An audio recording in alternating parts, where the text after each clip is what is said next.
Fitness च्यालेन्जको day 14 सकियो। भर्खरै आइरहेको छु, अझै पनि पसिना सुकेको छैन, मजाले पसिना बगिरहेको छ। आज कुरा गर्नेछु तपाईँको सेल्फ बिलिफको कुरा। सुरुमा तपाईँले केही काम थाल्न खोज्नुभयो भने र त्यो कुरा अरूलाई सेयर गर्नुभयो भने म्याक्सिमम मान्छेले तपाईँले नगरोस् भन्ने नै चाहन्छ क्या, तपाईँ अगाडि नबढोस् भन्ने नै चाहन्छ,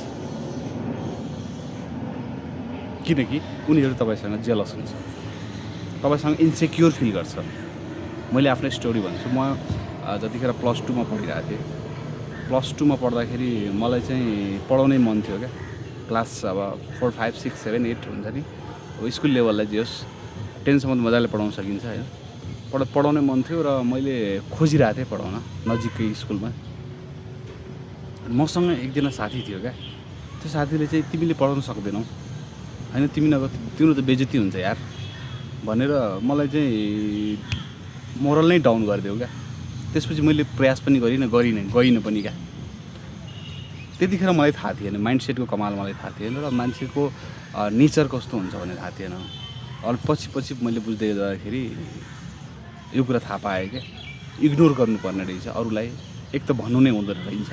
तपाईँले केही गर्न खोज्नु भएको छ, तपाईँले नयाँ जिम क्लास स्टार्ट गर्नु खोज्नु भएको छ, अथवा तपाईँले केही लोकसेवाको तयारी गर्न खोज्नु भएको छ, अथवा तपाईँले डान्सिङ क्लास अथवा केही आफ्नो लाइफमा केही चेन्ज ल्याउन खोजिराख्नु भएको छ भने never share with the peoples who is jealous with you. तर यति भन्दैमा फेरि केही मान्छेहरू के हुन्छ, हामीलाई सपोर्टिभ मान्छेहरू हुन्छ, नर्मली जो सक्सेसफुल मान्छे हुन्छ, जो त्यही फेजबाट गुज्रेर एउटा राम्रो पोजिसन एउटा ठाउँमा पुगिसकेको मान्छे हुन्छ, उनीहरूले कहिले पनि हाम्रो जेलस अथवा इन्सेक्योर फिल गर्दैन। उनीहरूले सपोर्ट गर्छन्, उनीहरूलाई डर हुँदैन क्या। त्यही भएर त्यस्तो मान्छेहरूसँग आफ्नो कुराहरू सेयर गर्नुपर्छ जो तपाईँको सपोर्टमा होस्, जो तपाईँलाई पुस गरोस् एक्सन्स लिनलाई, जो तपाईँलाई इन्करेज गरोस् हरेक कुरामा।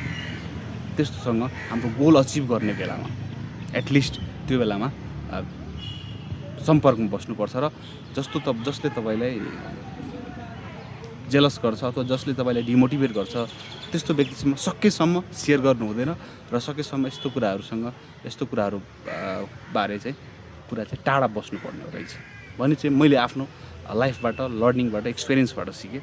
त्यही कुरा तपाईँहरूसँग सेयर गर्नु मन लाग्यो। हिजो स्याटरडे थियो, आज सन्डे बिदा थियो हिजो, त्यही भएर एक दिनको ग्याप भयो होला।